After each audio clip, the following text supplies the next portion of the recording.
Issachar Foundation Jamaica presents another in its public lecture series. Today's topic is Law, Policy, and the Overhauling of British Culture, Lessons for the Caribbean.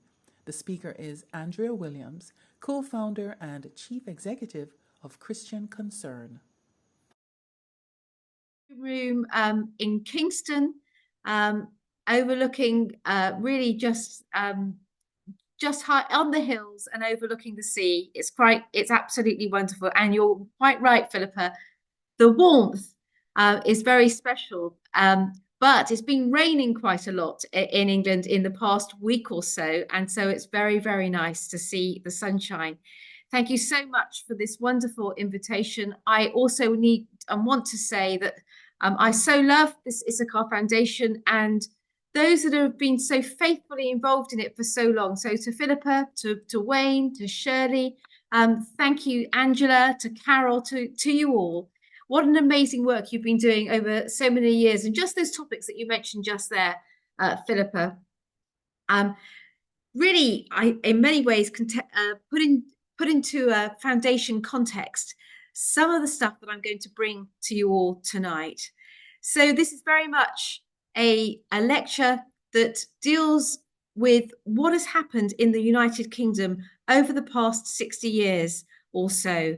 And really I hope that as I bring the story of Great Britain to you, that what will happen for you here in the Caribbean and in the Caribbean islands is that you will heed the warning of Great Britain, such an amazing nation with a very rich, though not perfect history, but a very rich history that's been very much steeped in the glory and the beauty of God, dating right back to the Magna Carta, where her laws the laws of Great Britain were very much rooted in biblical truth.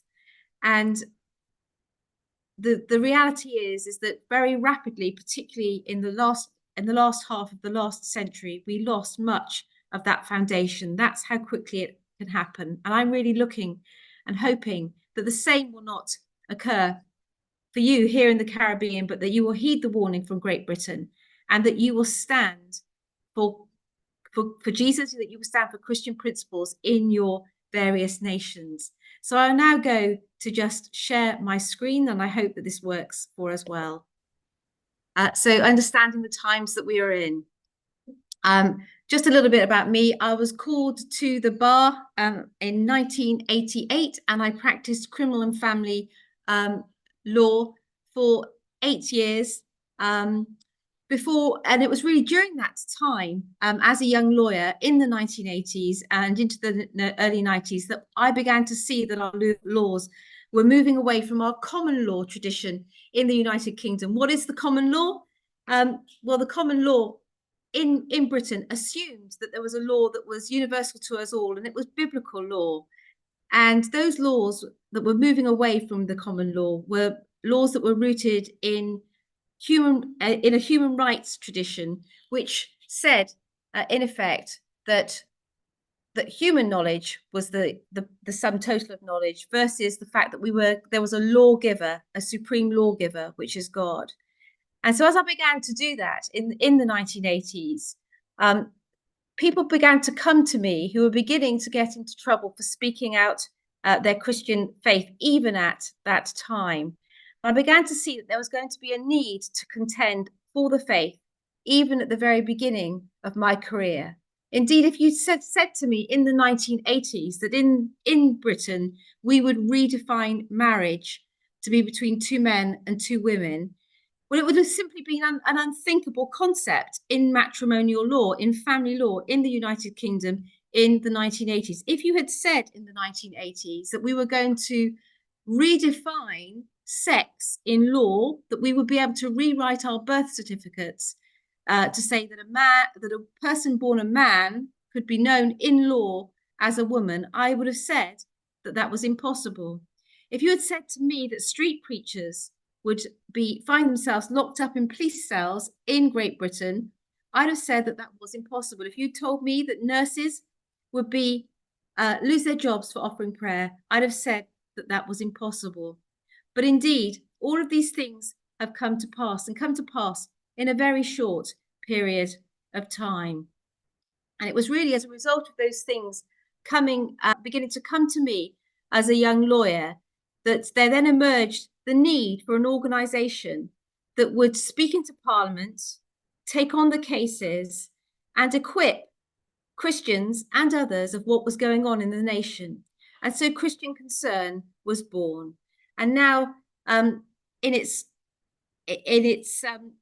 its formal start, which is now 15 years ago, we now have a staff of some 30 people, and we have a communications unit, a legal unit, a policy unit, and a training arm as well. So here's a short video of our work. Christian Concern is passionate about seeing the love, justice, truth, freedom and hope of Jesus at the heart of society. We know that Jesus is Lord of all. That doesn't just mean in our personal lives, but in our churches, in the courts, on the television, and in Parliament. So we seek justice, defending Christian freedoms in the legal system and campaigning for just, righteous laws. We speak truth, taking every opportunity to champion the goodness of God's pattern for our lives, our families, and our society on television, radio, online, and in the newspapers. And we bring hope, helping the world to see how much better things can be when we live in line with God's beautiful design for our lives. Well, I pray that the church would recognize what they have in Christian Concern.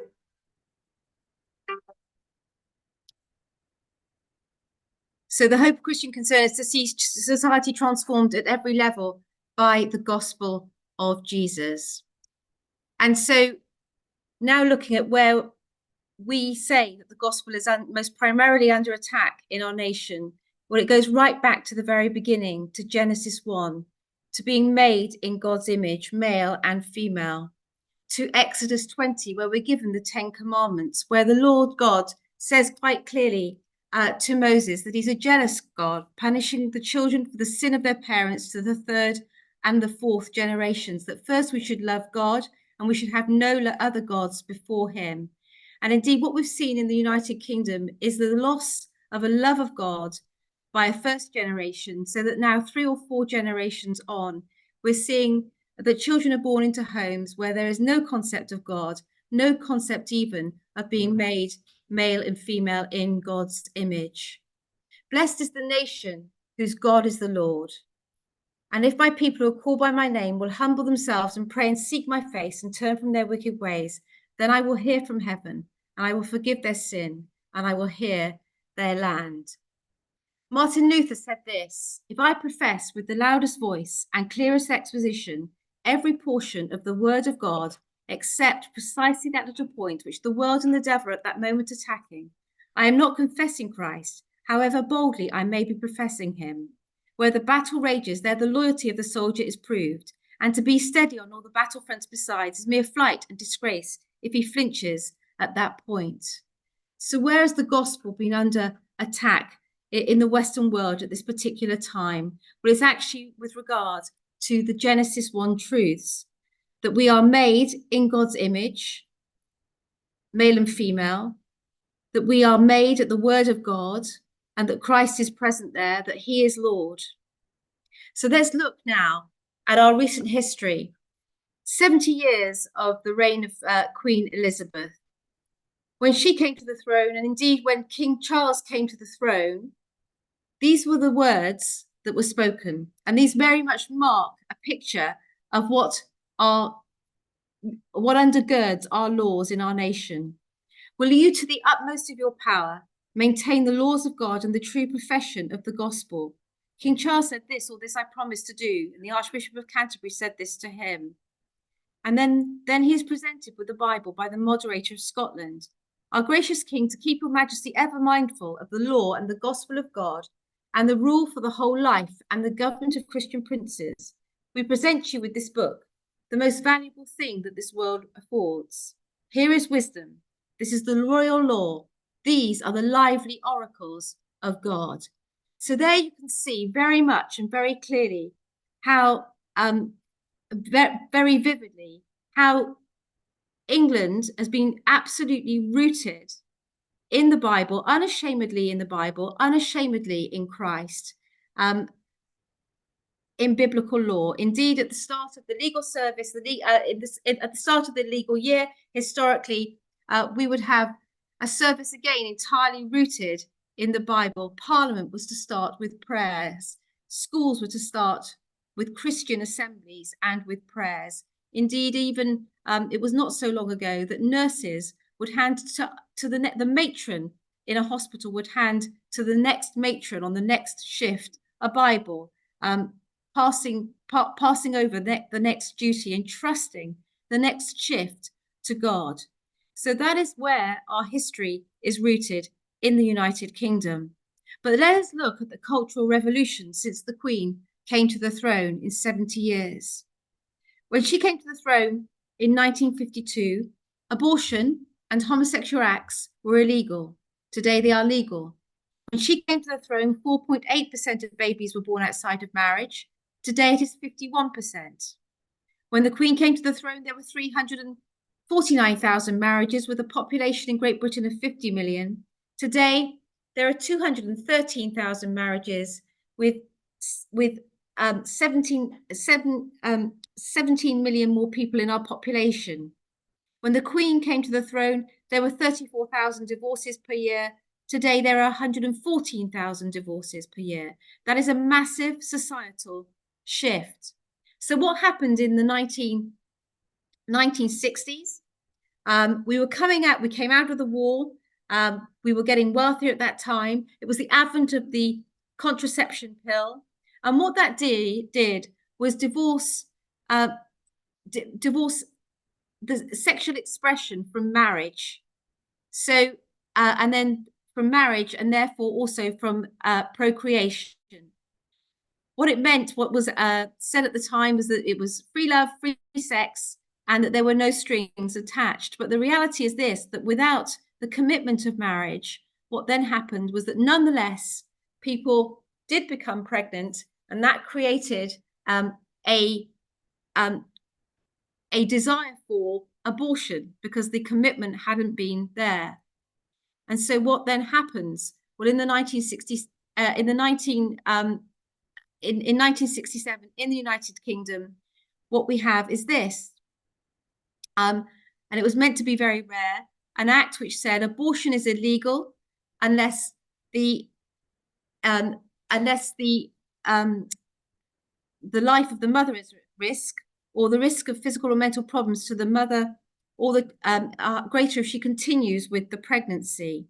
One of those reasons would need to be signed off by 2 medical doctors. The bar was meant to be very high. It was meant to be very rare. Until that point in the 1960s, the taking of a life in the womb was viewed again as unthinkable. I think very often it's very hard for the 21st century mind, maybe even in the Caribbean, where in fact abortion is still illegal in many of your islands. And again, I say that it's really important, and I hope that I will be able to prove this to you, the importance of this across this evening. It's really important that you hold that line, because even when the line is first crossed, as it was back in England and Wales in 1967, even under saying that abortion would need to be carried out only in very rare circumstances, once the door is opened, then what you get is this. In 1967, there were 21,000 abortions. These are government statistics. By the year 2000, every year, there were 197,000 abortions per year. Now it's well into 214. This year, we're going to come up to 214,000 abortions per year. Now in England, Scotland and Wales, it's going to reach its highest number ever in this coming year. So we have over 10 million abortions since the passing of the Act in 1967. So what is 10 million abortions? It's 15% of the United Kingdom. It's a quarter of the total Caribbean population. It's 3 times Jamaica's population. Now you can see that the sexual revolution of the 1960s was not freedom. It was not love. In fact, it's been a very bloody revolution indeed. And what I want to say to you again, and I want to warn you that once the law gives just a little, then what you end up is with this silent Holocaust. It's actually what's happened. It's illegal. It's a Holocaust that's occurred actually within our hospitals, within the law. It's something that's been permitted in the UK. The unborn child cannot speak for itself, so we must. And here you see those most amazing images of our unborn children, 10 million of whom have never got to breathe their first breath in the United Kingdom. The total global deaths, imagine this, that since COVID is now in the region, this slide was made a month or so ago, of 7 million. The global abortion stats, that's since COVID was known. The global abortion statistics per year are 73 million. We shut down the world for COVID because we were in fear of death, and yet 73 million of our citizens don't get to breathe their first breath every single year. Who does God have to speak up for our unborn children? Only the church. So awake, arise, O church. Then what also happened during the pandemic in England and Wales, that it was used in order to creep in some very extreme laws indeed. So what we had there was the request by the abortion industry to say it was unsafe for women to leave their homes. Therefore, abortion pills needed to be sent to them so that they could abort their babies.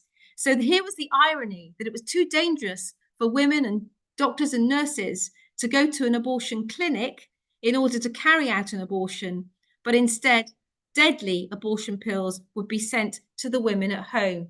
1 in 17 women who take these abortion pills at home end up in the hospital. So I also want to think about that. When reproductive groups come to you in the Caribbean saying this is safe medical practice, please be aware that in many cases it's not that safe, that we have 1 in 17 hospitalizations as a result of taking abortion pills in the United Kingdom, that ambulance calls for abortion complications are rising rapidly since this pills by post abortion has become our reality. We sought to challenge home abortion. We sought to challenge abortion being done at home at the legal set at Christian Concern during the pandemic. Sadly, we failed in our protection of the unborn child at that particular point. However, we were told that the government, that it was going to be a temporary measure. Of course, when the restrictions were left, it was made permanent. And then during this time, the man, a doctor, a very brave doctor called Dr. Kearney, was helping women who, after taking the first pill, regretted that they had taken it. And so he would actually be speaking to them and helping them access progesterone. And if they were able to access progesterone, many of them were able to keep their babies. Now he and his colleagues who do this have saved around 100 babies as a result of people finding him. The truth is, however, he has to do this still without insurance. We're unable to make this public, we're unable to advertise it very clearly because none of the advertising platforms permit us to advertise, in essence, what is life-saving treatment. Worst of all, the abortion industry called up women that a person called Dr. Jonathan Law called up women that had accessed this service and asked them to report Dr. Kearney to the General Medical Council. None of them would do it. So Jonathan Lord, the director of medical services at Mary Stopes International, let the General Medical Council know what was happening and asked for Dr. Dermot Kearney to be investigated. He then came under pressure for some 2 years and under investigation. Bear in mind, he's a very experienced consultant cardiologist. They wanted to remove him from the medical profession entirely. So 50 years after the passing of this act, what do we have? We have, for the first time surely in English history, a doctor being punished for saving lives. such as the ideological push of the medical and regulatory professions, and indeed Parliament. But it doesn't end there. And let me also say the thing about pills by post-abortion is originally we were told this was the Abortion Act was to prevent backstreet abortions. By the way, again, as is very often the case when these laws have come into play, when you look at the hard evidence on that, there was really none at that particular point. But then now what we really are seeing is women self-aborting in their bathrooms, leaving them with mental scarring for forever. This is not kind. It's not good for women. It can't help find those women that are being coerced, that are in trouble. So we've returned to backstreet abortion. It's not kind to our women and it's not kind to our children. But it then goes further than that. Now we have laws in our nation that say anybody actually going to a clinic, that there should be buffer zones around a clinic. No one can protest at abortion clinics in the United Kingdom anymore. There is no longer a right to protest, but it's not most people at abortion clinics don't protest. They're actually there to seek to save the lives of the women and the children that are entering the clinics. But now what you have is areas in the United Kingdom where you cannot enter and you cannot speak to people about what it is that they're about to do. You cannot help people to turn around to save their children. You cannot pray in these zones. So there are public spaces protections orders because women accessing this clinic, so the government says, must be protected from people that love Jesus, people that want to help them to save the life of their unborn children. The guy in the wheelchair there was arrested. His wheelchair was thrown into the back of a riot van. Isabel Vaughan Spruce was arrested for praying. The same for Livia on the left. Here is Stephen Green, who last month in January was before the the Magistrates' Court in Ealing under Section 67 of the Antisocial Behaviour, Crime and Policing Act for doing what? For holding up a sign of Psalm 139 outside an abortion clinic. A staff member said that she'd received a text message from the police saying they were treating it as an emergency because he was holding a Bible in his hand and he appeared to be reading aloud from it. He was arrested and he was convicted of a crime for breaching for being antisocial. And it was the Bible that was the antisocial product, the antisocial message. So this is England, and this is the land of free speech. This is the land that is seen as a land where you are free to disagree. But the truth is this: what is increasingly not tolerated in the public space is the truth of the Bible. Indeed, true words. So you then have the restricting of language in court. This is hot off the press. On the 19th of January this year, one of the Christian Legal Centre lawyers, Michael Phillips, was banned from saying the word abortion in court. District Judge Catherine Burgess directed Mr. Phillips not to say the word abortion during his cross-examination of a prosecution witness who actually worked in the abortion clinic. At the trial, the language, proper language, descriptive language, is now also forbidden in certain circumstances. The Bible is forbidden, and then actually saying the word that these people do is forbidden. And then what do we have now? In our parliament right now in England is being presented again by a trick on a bill that should not be added to by two activist MPs. They want a law that will remove women from the criminal process entirely if they take the life of their child up to birth, that there should be no criminal sanction at all for taking the life of an unborn child up to birth. That's how radical the laws, the push is in the UK. And then we also have right now, again, despite many attempts over many years, which we have resisted at Christian the Concern and the Christian Legal Centre together with others, we now have push after push to legalise assisted suicide, euthanasia in our courts. The generation that killed its children will be killed by its children. Again, there was an irony when our health secretary during COVID said that you weren't allowed to leave your house unless one of the reasons why you could leave your house was if you wanted to go to Switzerland in order to end your life. So such is the ideology behind a lot of the political class, which is why it's so important to resist. And alongside all of this, I want to now speak to some of the end-of-life cases that we have been dealing with at the Christian Legal Centre in recent years. This is the case of Archie Battersby in 2022. Archie was admitted to hospital with a serious brain injury. He was put on life support. They'd hoped that he would regain consciousness in the early days. However, then the hospital wanted to take Archie to court to say that it was in his best interests to die. At one point in the judgment with Archie, the judge declared on the balance of probabilities that Archie was dead. Now, you can't be dead in law on the balance of probabilities. Can we just imagine the floodgates that would open if you were able to be dead on such a test? That was in fact overturned. Bear in mind also that a lot of these cases are often done behind closed doors. So again, it's impossible to tell the stories, impossible to tell them to the media.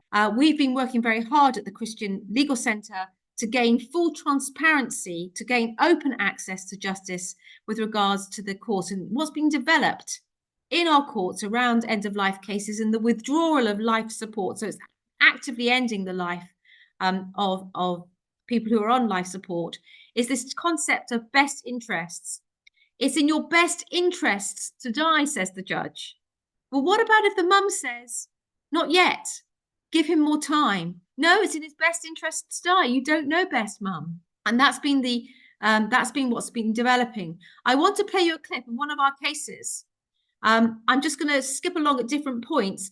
These parents were consultant doctors. They had been told that their child was going to die, and I've listened to that recording. I've listened to the recording of what happened just before they were told this. As they were told that their child was going to die, that their little girl was going to die. It was a very chilling conversation that they had, and then this is what happened next. I'll say, no, I really need to die. Well, fortunately, we need to speak to you outside. We've just been told about half an hour ago that they are going to take the tube out and our daughter is going to die. So, to be honest, do you know what? I'm not leaving. Well, this time we do need to have a chat basically about what's been happening. So, right now, the staff have asked us that if we just. She's in the best care, in the best place. And this situation is, yes, she is. This couple of consultant doctors. The best hospital in the northeast. I can vouch for that personally. Okay. I can also vouch. I do know them. You're incorrect. I do know them. The top and bottom of this is this environment that you're putting your daughter in isn't appropriate. You know what? It can be diffused like that. The doctors could have stepped it down. The doctors have escalated this. Right. I mean, we can agree to disagree. We're not here to discuss that. Parents are dragged out. This is the father being dragged out from the bedside of his daughter.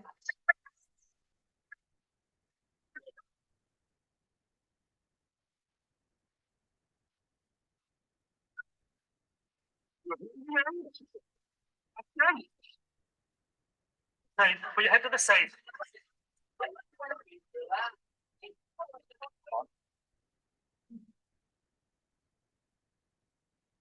Let me have my tablet.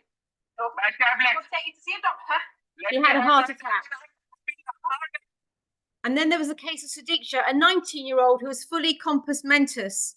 The judges said that she had mitochondrial disease. She'd done her GCSE. She was on a program in a hospital, an experimental program. She was doing well. COVID stopped all of that. She then got COVID. She went into hospital and her condition deteriorated. However, she was fully conscious.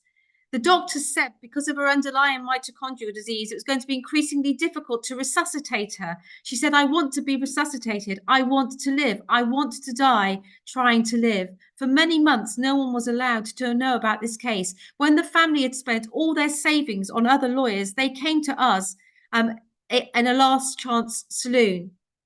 Mrs. Justice Roberts said this: in preserving respect for her personal autonomy to make these decisions, they've met with a fundamental obstacle, which on the case advanced by the trust is her apparent refusal or inability to accept that her disease will result in her early, if not imminent, death.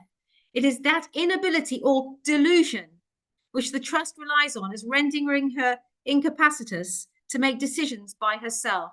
So we have the medical profession and a judge saying that this bright 19-year-old is delusional because she says, I want to live.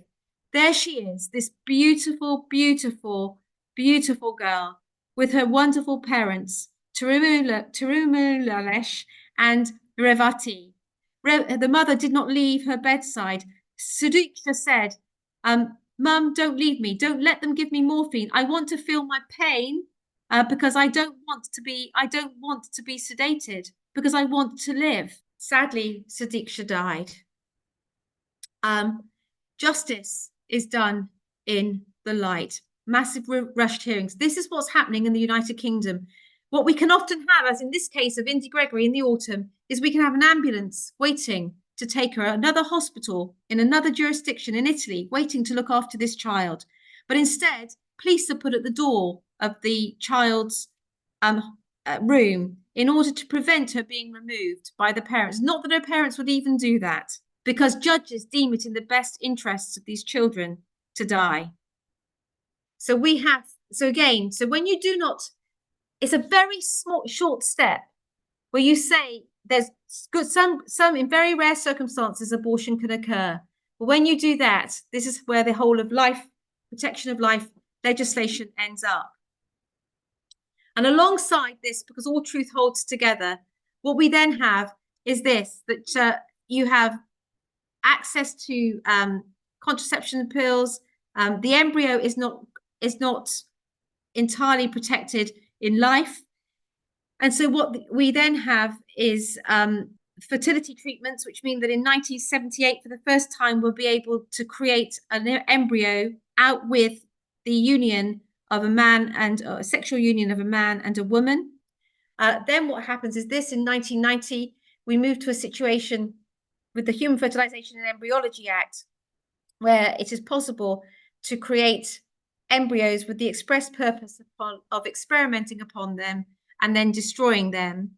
We move to 2004, where we create a cloned human embryo, which we also resisted at the Christian Legal Centre. That's man making man in the image of man. So we go from 1967, taking a life, 1978, making a life, 2004, faking a life, to 2008, where for the first time we have animal-human hybrids. This is the mixing of animal eggs with human sperm. What the opening up of all of this does then is it creates also the possibility of family in many kinds of forms. So what we have is the liberalization of surrogacy laws as well. So suddenly what is able to happen is that you can access having children as a single person, as two men, as two women, by way of reproductive technologies, also by way of fostering and adoption. So there is also then the manipulating of the body, as we've seen some of the most high-profile transitions, although no, it's not actually possible to change sex. But what you have here is the appearance of changing sex. Bruce to Caitlyn Jenner, Ellen to Elliot Page. Here, the captain that you see in the uniform becomes Hannah, the bride. The woman actress that you see becomes Jake, the groom. And they then are now, they are well known in the United Kingdom. They're patrons of a charity called Mermaids. They now have 2 children, in fact, by surrogacy. And they go around our schools teaching children about transgenderism. So alongside all of this, what you have is a whole series of laws in order to get in line with the way in which culture is developing. So you have the Gay Liberation Front being established in 1970.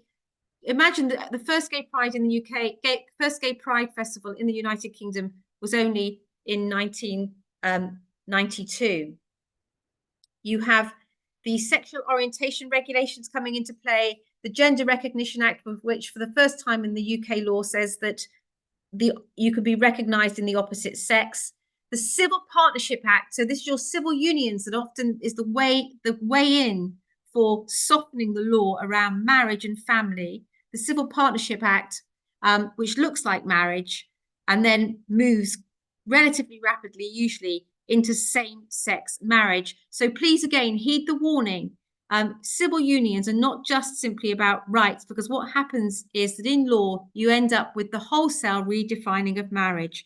So marriage and family. So what is a family in UK law today?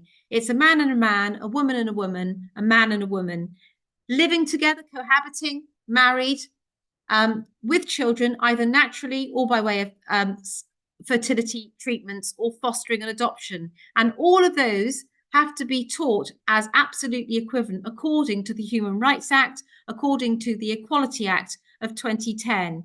And if you do not agree that that is so, then you can be accused of discriminating. What you then begin to have also is hate speech type legislation. And indeed, what we saw through in 2020, again during the pandemic, was the Divorce, Dissolution and Separation Act, which in the United Kingdom means that there is total no-fault divorce. Moving into the current battle in our time, which is battles over conversion therapy bans, which say that that sexual orientation is in effect innate, that to try to speak to anybody about changing their sexual orientation or to question their change of sex, if that's the way that they're going, you could be accused of being a conversion therapist and criminalized. We know that the consequences for children in this situation, not brought up in a two-parent household, are very hard.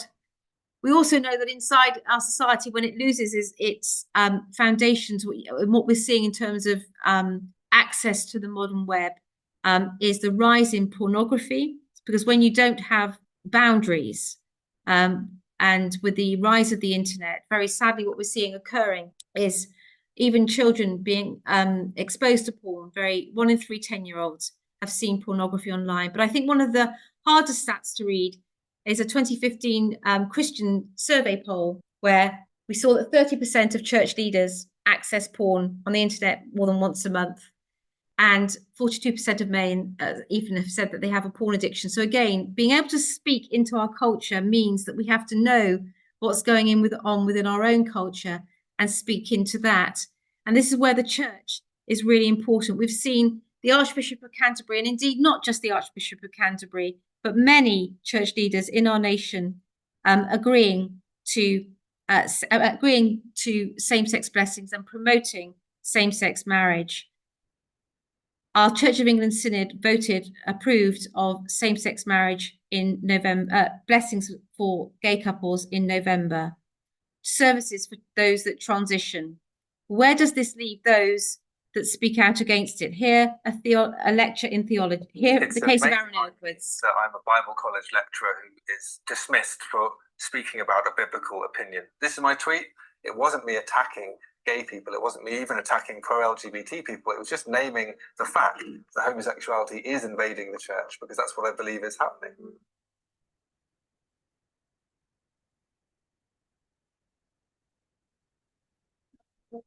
My tweet was about the gospel, and it should be a perfectly acceptable opinion for an evangelical lecturer to share, especially one who works at an evangelical Bible college. Here's the college's response, which they made at the time. I think the college, in this case, bowed to the mob and decided that they wanted to denounce me publicly.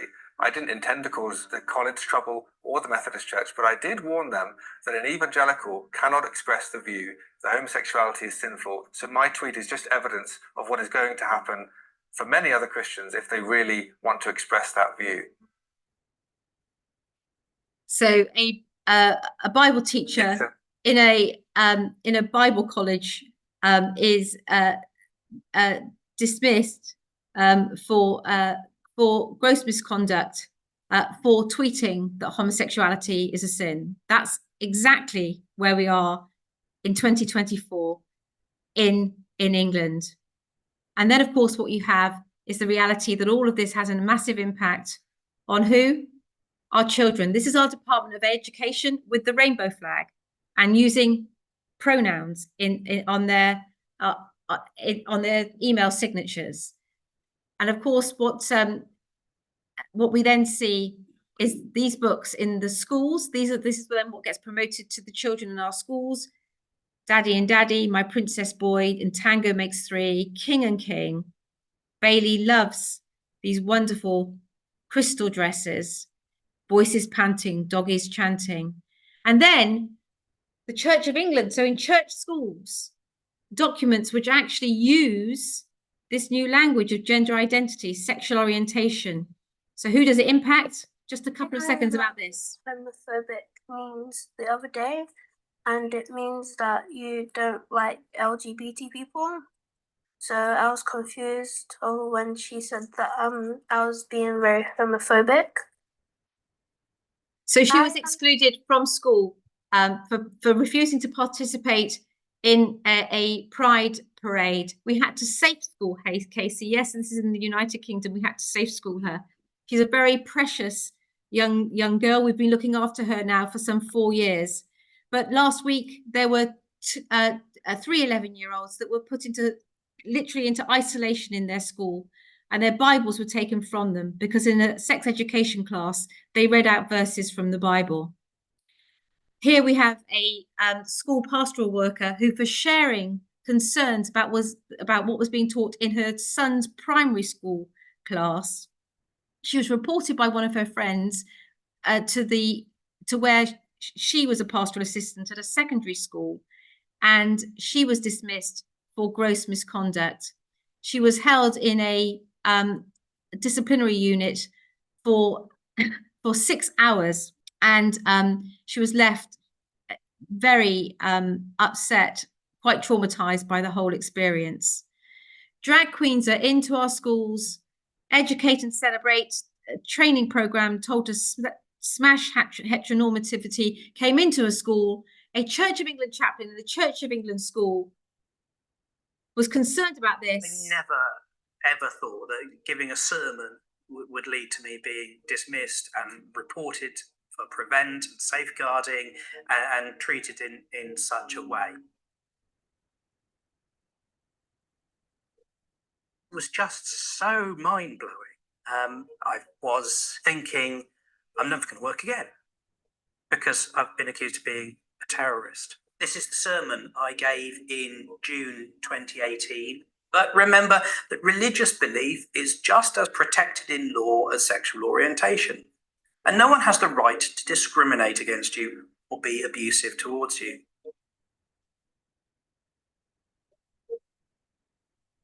I couldn't comprehend how I'd done anything so wrong that I needed to be suspended. Ruffled a few feathers, maybe, but then as a Christian minister, sometimes that's your job. No one should be discriminated against simply for who he or she is. There was not a word of violence. I wasn't stirring up anything except respect. When ideologies compete, we should not descend into abuse. We should respect the beliefs of others. I meant what I said. Respect people you disagree with. Love your neighbour. And the fact that in this day and age, a sermon should be deemed effectively blasphemous by other people, it would just never have occurred to me before this happened. But that could be something that would happen in 21st century Britain, which I thought was a liberal, tolerant society. He has been, he's not been able to preach a sermon for 5 years. His diocese actually removed his license to preach. He's been reported as a safeguarding risk. He was reported to the terrorism squad. He is reported to the Teaching Regulation Agency to remove his license to teach, all for preaching a very moderate sermon. Yes, this is England. Yes, this really is England. And when these laws come in, it's not that they're liberal. In fact, they're very illiberal because they demand that you agree. Unless you agree, you can end up like Bernard for 5 years. And it has been quite consuming for him. And it has really overwhelmed him. And he gets very tearful at the fact that because he still loves the Church of England, but at the very fact that he's been unable to preach a sermon. This parent complained about being forced onto her child being forced into a gay parade, and the books that were being read to her 5-year-old child. And when she went in to the teachers to talk about this, the teacher was sat in the room saying, "Why be racist, sexist, homophobic when you could just be quiet?" And so she is taking that the school to court. These parents, children age 6, age 7, were identifying in the opposite gender. This was early on, in 2015, 2016, 2017. They, in the end, had to remove their children from school. They were told it was a church school, they were told by the church they were homophobic unless the letter that was sent to them, they were unless they would acknowledge a transgendered person's true gender. Well, after again a long battle, 5 or 6 years, we're now in a position whereby the government is reconsidering the school guidance.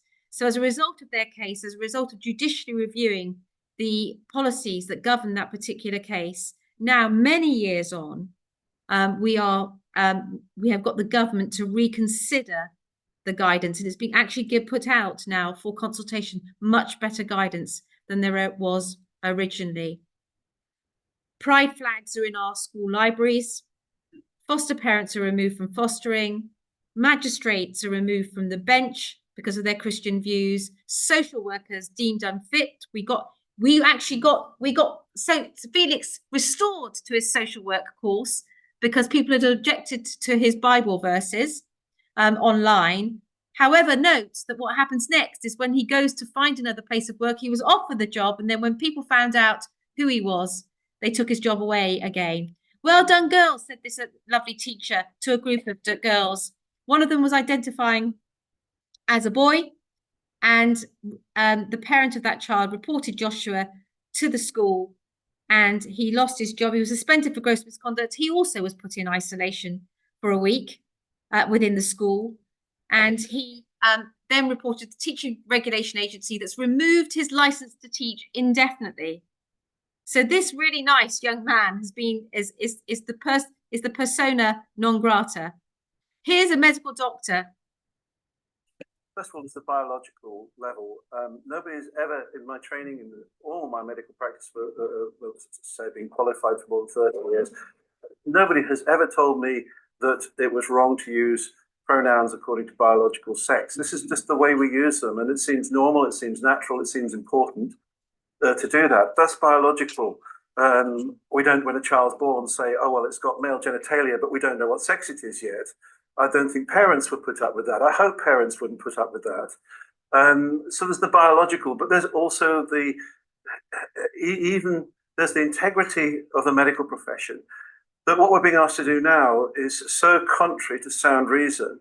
I really do believe that a profession such as the medical profession, which depends upon its intellectual integrity, its academic rigor, cannot maintain that once it starts to embrace arguments which are contrary to reason, contrary to even the basic principles of logic.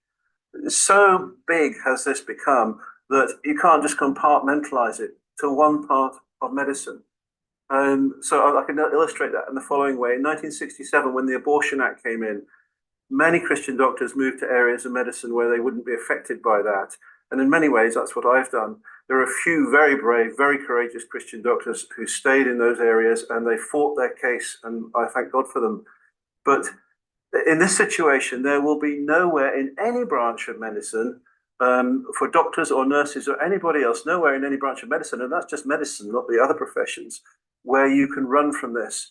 Either we are going to have to go along with this crazy way of thinking, or we're going to have to get out. And that's what concerns me. The medical profession's integrity. As a profession, we rely on our integrity. And we rely on our academic rigor and integrity. We don't rely on popular movements for what we do. And the third is ethical. It's quite simply dishonest to use pronouns in that way. There's no other way of saying it. And as a Christian, it really matters whether we use language in an honest or a dishonest way. As a Christian in good conscience, I cannot do that because, quite simply, quite frankly, it's a lie. And God, the Bible tells us, hates lying lips. First of all, there's the political candidates for being pro-life, pro-marriage lose their jobs. Councillors unable to be regulated, unable to be insured because they say that people can move away from unwanted same-sex attraction. And across the globe now, we've got these banning conversion practices, which mean that you're not able to speak help, speak truth, speak gospel into people's lives. Banks removing bank accounts unilaterally from Core Issues Trust, from these ministries. This was despite Mike Davidson, who ran that ministry, who helps people move away from unwanted same-sex attraction, being threatened with his life. As the voice of Christianity has grown dimmer in the public space, there's another religion that rises up, which is tolerated. It's tolerated by the left. It's tolerated by the LGBT movement. And what you have is the rise of Islam. If you had again said to me that Jewish schools in London would close over security fears, I wouldn't have thought that could be possible. But that's happened since Gaza. Yesterday, a vote was not taken in Parliament because there was fear. There was fear in Parliament amongst MPs that unless they voted the right way for ceasefire in Gaza, according to what they were being told by the Muslims, that they might face death. They were in fear for their lives. So there was chaos in our Parliament yesterday. This is the rising movement of Islam, which understands itself full well. And what you have with Islam as well is you have a movement into a country. They segregate, do not assimilate. And so we now see that 10% of all higher education students in Britain are Muslim and 17% of the prison population is Muslim. Of course, this is a great evangelism opportunity because we need to love our Muslim neighbours, but we need to look at the ideology that is behind it. Muhammad is the #1 name in the United Kingdom. This was October the 10th on the streets of London. So you can't pray outside an abortion clinic. You can't hold a Bible verse up outside an abortion clinic. You can't, it's difficult to preach on the streets of London, but you can say death to Israel. And that is permitted. That's called proper protest. Our churches are becoming mosques. The Quran is being read in cathedral services. We have an imam chanting the Muslim call to prayer in Gloucester Cathedral. We have, this is Islam in our Parliament. We have halal food in all our major food outlets.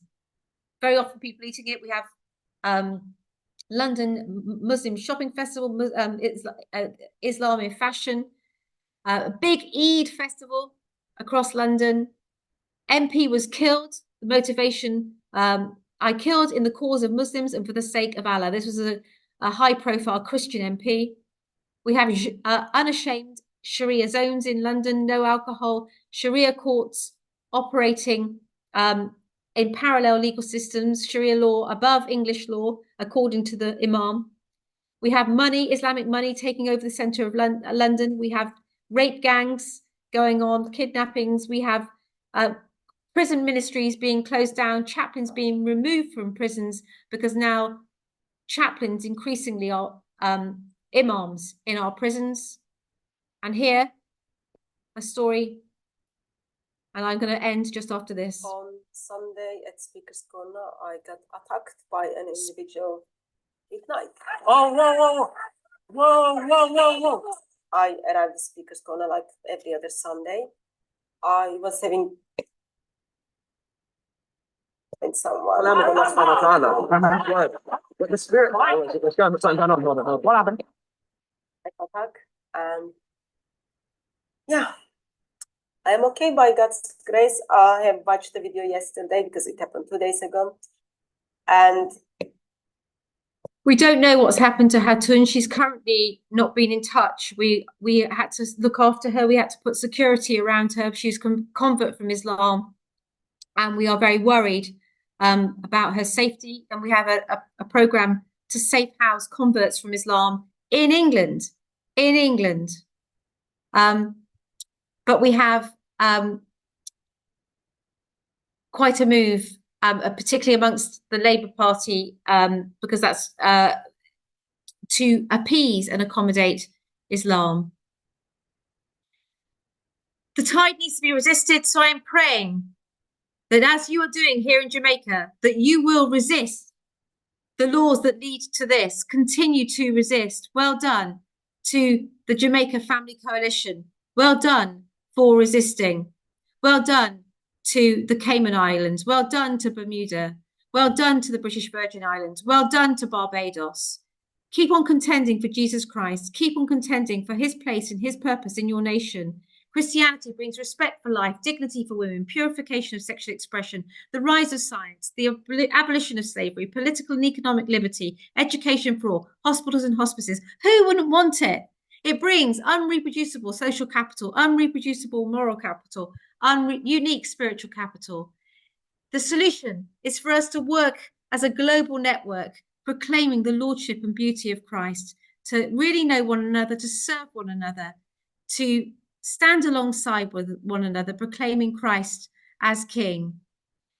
John Wesley said to Wilberforce in a letter of February the 24th, 1791, unless God has raised you up for this very thing, you will be worn out by the opposition of men and devils. But if God is for you, who can be against you?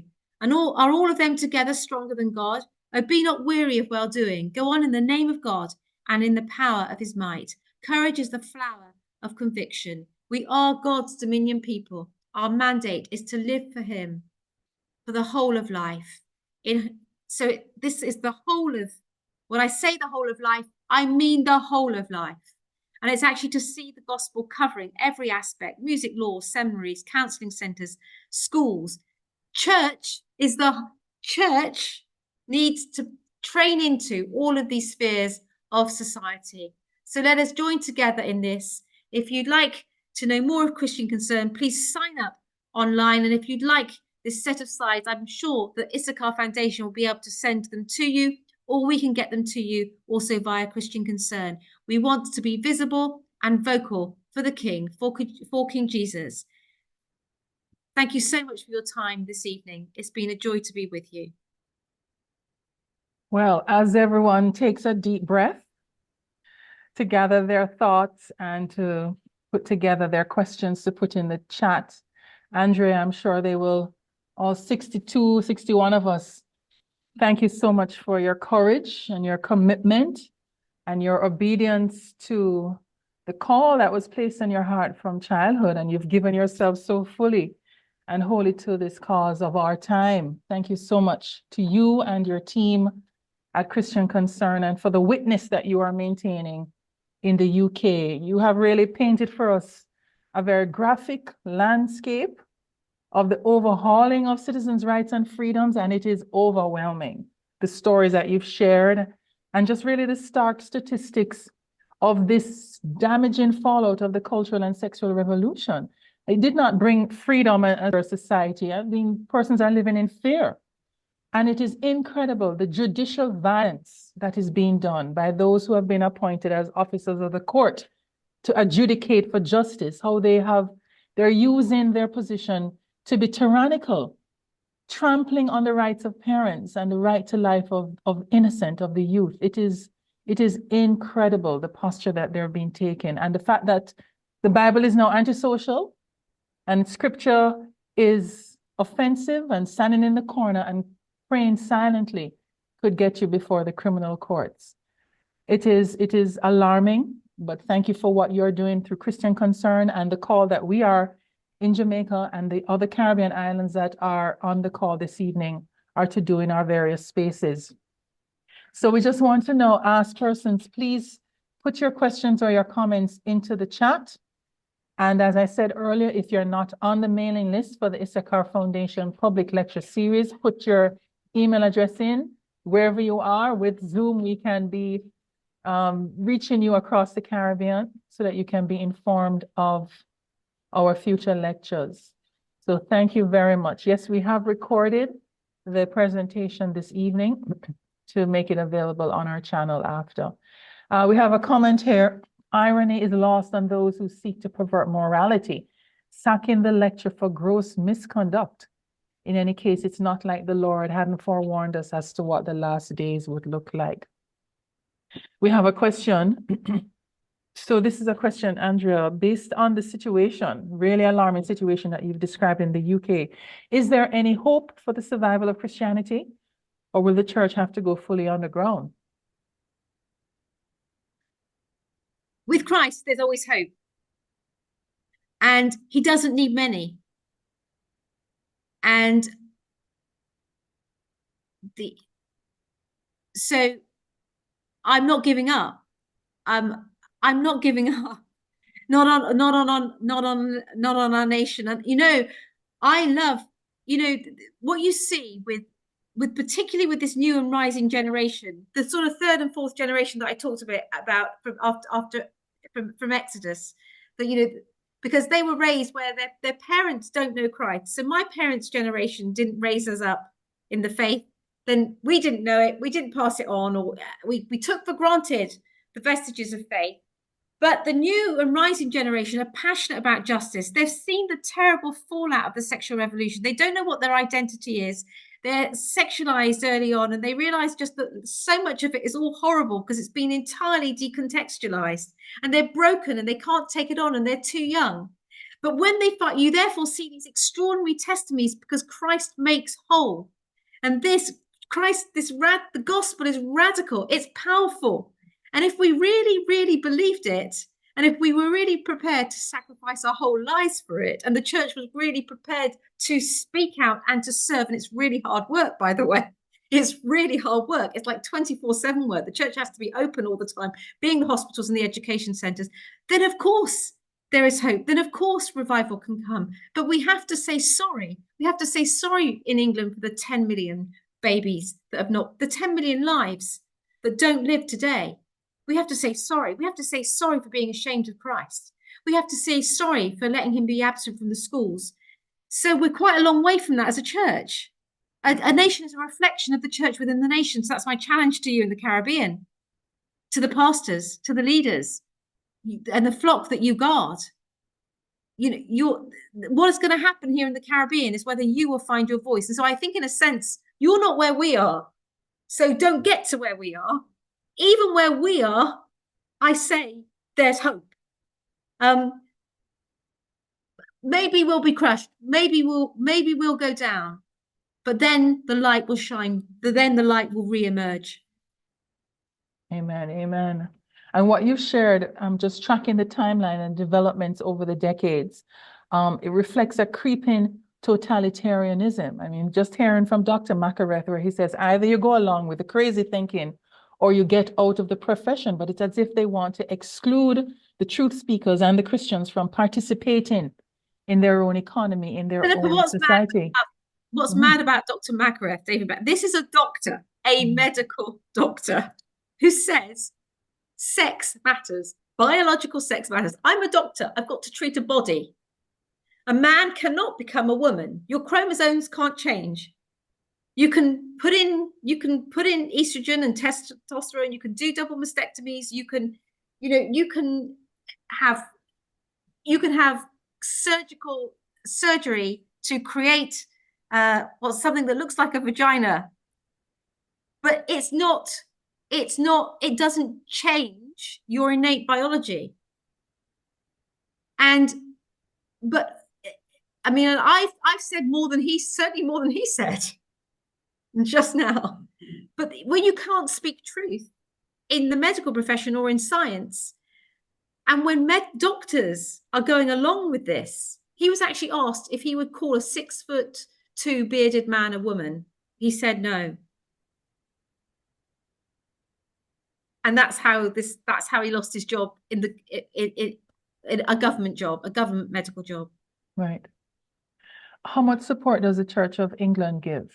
And where there is no support from the church, Why do you think that is? The church in England, sorry, not Church of England. How much support does the church in England give? And where there is no support from the church, why do you think that is the case? Do you mean to the cause, to the kind of things I'm talking about? Yes.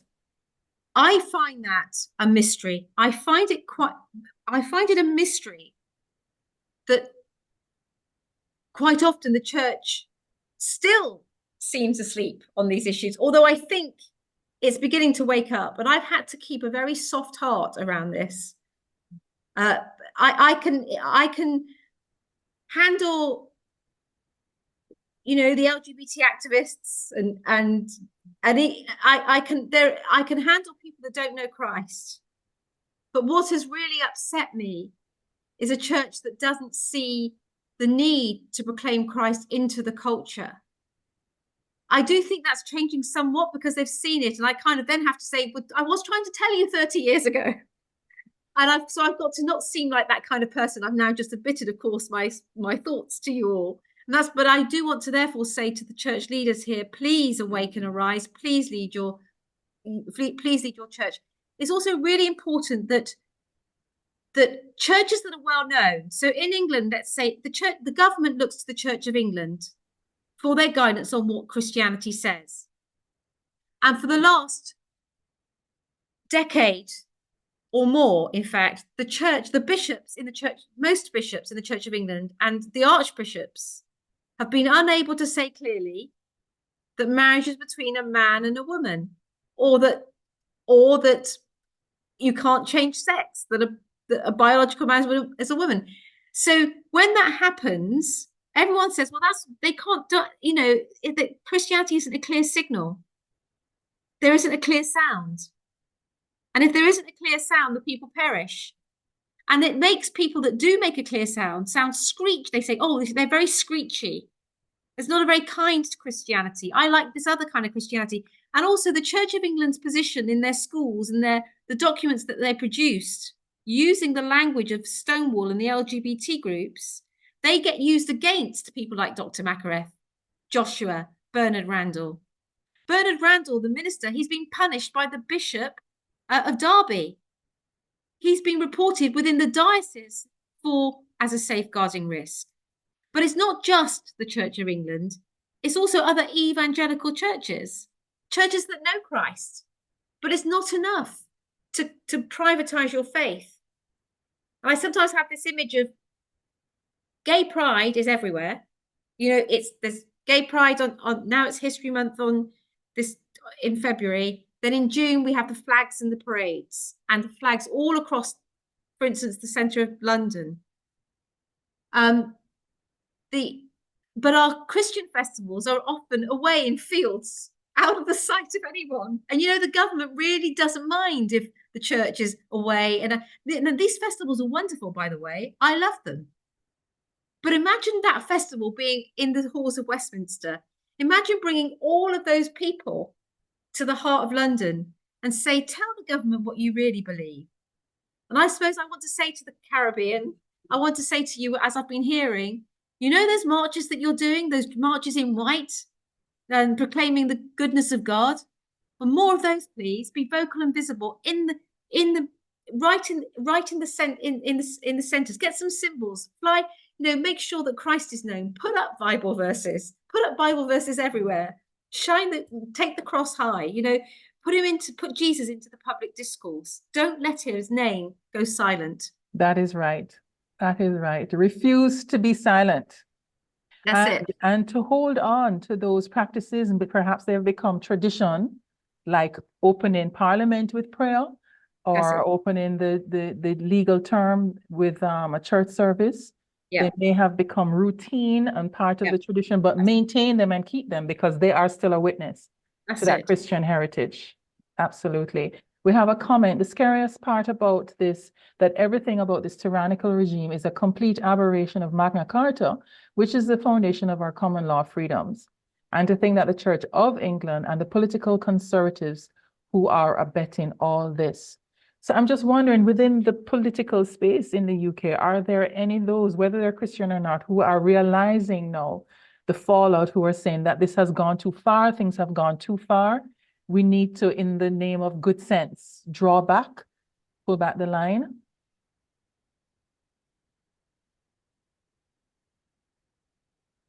It's not that there is no one.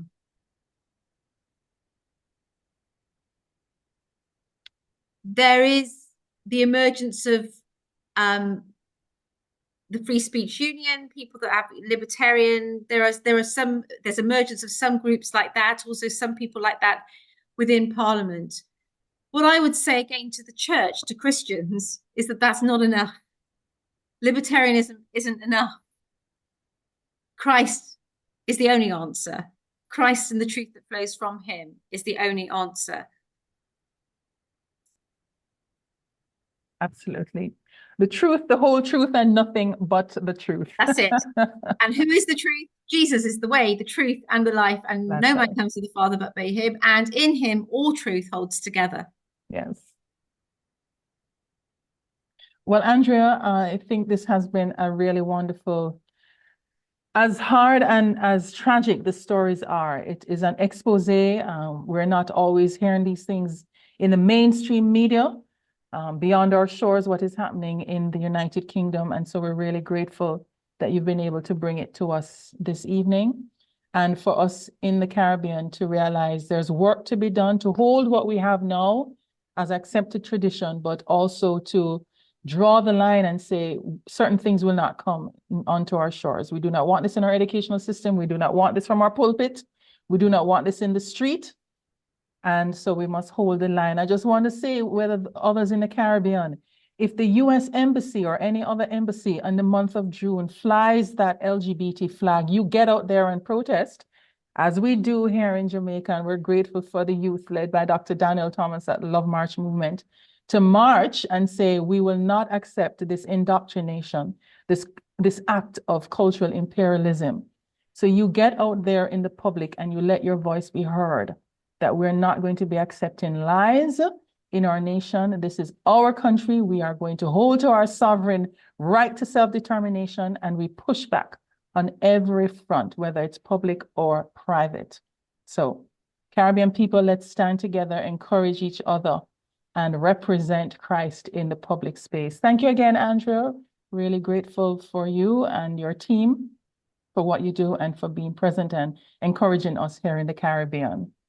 So everyone who joined us from wherever you are, do have a good rest of the evening. Really grateful. I've seen the email addresses that have been posted for those who want to be added to our mailing list. And we will let you know about our upcoming lectures. Thank you again, everyone. Have a good evening, and the Lord bless you. Bye-bye.